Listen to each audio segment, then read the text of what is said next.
kesempatan untuk bangun tidur dengan kesehatan, sehingga kita bersama-sama dapat mendengarkan firman Tuhan. Sebelum itu, mari kita berdoa bersama-sama.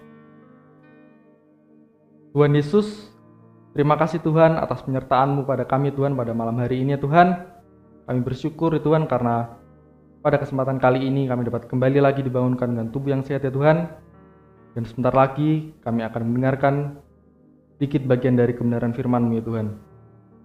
Dan Engkau siapkan kami ya Tuhan, Engkau siapkan hati kami, siapkan pikiran kami ya Tuhan, supaya kami siap untuk mendengarkan kebenaran firman-Mu ya Tuhan.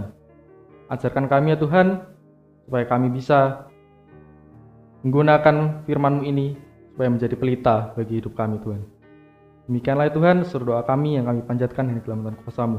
Haleluya, amin. Bapak, Ibu, dan Saudara Sobat Messenger, mari kita membuka Alkitab kita di dalam Injil Matius, pasalnya yang ke-7, ayatnya yang ke-24 sampai ayatnya yang ke-27. Injil Matius pasal 7, ayatnya yang ke-24 hingga ayatnya yang ke-27. Lembaga Alkitab Indonesia memberikan judul perikop 2 macam dasar. Demikianlah firman Tuhan. Setiap orang yang mendengar perkataanku ini dan melakukannya, ia sama dengan orang yang bijaksana yang mendirikan rumahnya di atas batu.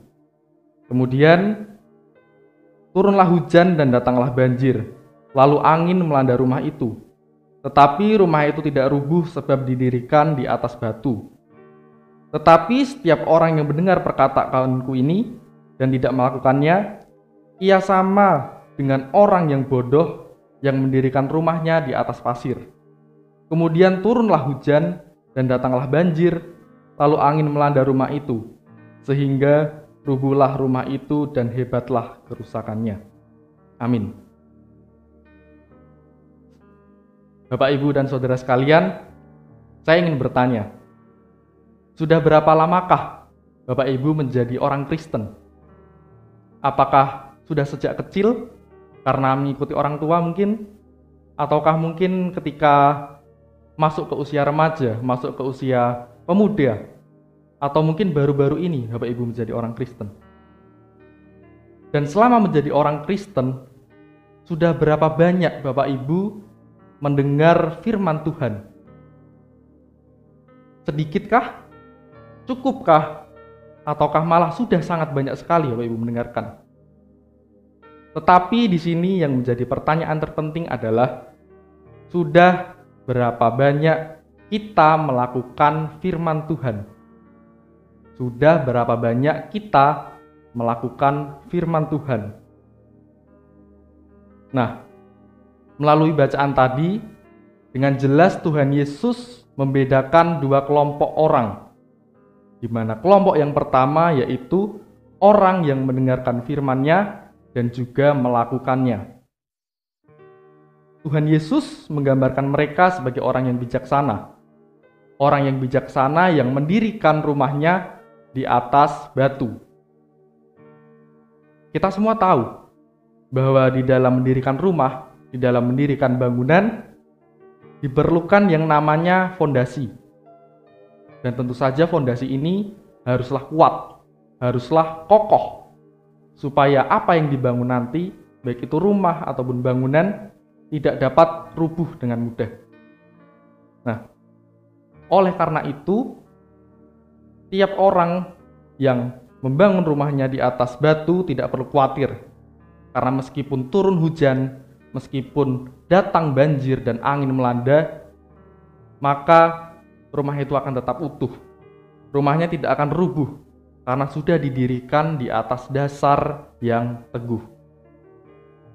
Namun sebaliknya, ada satu lagi kelompok, yaitu orang yang hanya mau mendengarkan firman Tuhan. Orang yang tidak mau melakukan firman Tuhan. Di sini Tuhan Yesus menggambarkan orang ini berbeda dengan orang yang di kelompok pertama. Orang ini digambarkan sebagai orang yang bodoh. Orang bodoh yang mendirikan rumahnya di atas pasir. Nah, jika bangunan didirikan di atas pasir, tentu saja tidak ada pondasi, tidak ada dasar yang dapat menopang rumah tersebut. Sehingga apabila datang hujan, apabila datang banjir dan angin melanda, maka rumah ini dapat dengan mudah runtuh begitu saja. Dan kerusakannya pasti akan sangat besar. Melalui perumpamaan yang Tuhan berikan ini, jika kita cermati, maka yang menjadi pembeda, yang menjadi perbedaan bukanlah pada mendengarkan. Sebab di sini dikatakan bahwa kedua orang ini, kedua kelompok ini sama-sama menjadi pendengar, sama-sama mendengarkan firman Tuhan. Tetapi yang berbeda adalah pada tindakannya. Di mana kelompok yang pertama mereka mau melakukan kebenaran firman Tuhan, sedangkan kelompok yang kedua tidak. Hujan, banjir, dan juga angin yang melanda ini dapat diibaratkan sebagai masalah, dapat diibaratkan sebagai cobaan ataupun penderitaan yang seringkali datang di tengah kehidupan kita. Namun apabila kita memiliki fondasi, yaitu iman yang teguh, iman yang kuat, maka kita tidak perlu khawatir, karena kita tidak akan rubuh begitu saja. Kita tidak akan mudah untuk terpuruk, kita tidak akan mudah untuk menyalahkan lingkungan kita. Karena apa? Karena kita adalah pelaku firman-Nya. Kita percaya bahwa Tuhan akan menolong setiap permasalahan di dalam kehidupan kita. Berkaitan dengan hal tersebut, maka terdapat 4 tahap. 4 tahap yang harus dilalui dari menjadi pendengar hingga menjadi pelaku firman. Tahap yang pertama yaitu kita harus memiliki kerinduan. Kerinduan untuk mendengarkan firman Tuhan dengan kerendahan hati. Ini merupakan tahap paling awal, ini merupakan tahap paling pertama untuk bisa menjadi pelaku firman Tuhan. Kemudian tahap yang kedua, tahap yang selanjutnya yaitu firman Tuhan yang telah kita dengar itu harus kita simpan di dalam hati kita. Dan kita juga harus merenungkannya. Simpan di dalam hati dan juga harus direnungkan. Kemudian yang ketiga, tahap yang ketiga yaitu kita harus beriman kepada firman yang telah kita renungkan itu. Apabila kita hanya merenungkan tetapi kita tidak beriman, maka itu tidak cukup, maka itu akan sia-sia. Dan tahap yang terakhir, tahap yang keempat yaitu kita harus beriman kepadanya. Kita harus beriman kepada Tuhan. Kita harus melakukan dan merealisasikan firman-Nya. Keempat tahap ini, semua tahap ini harus dilalui dan harus dilakukan.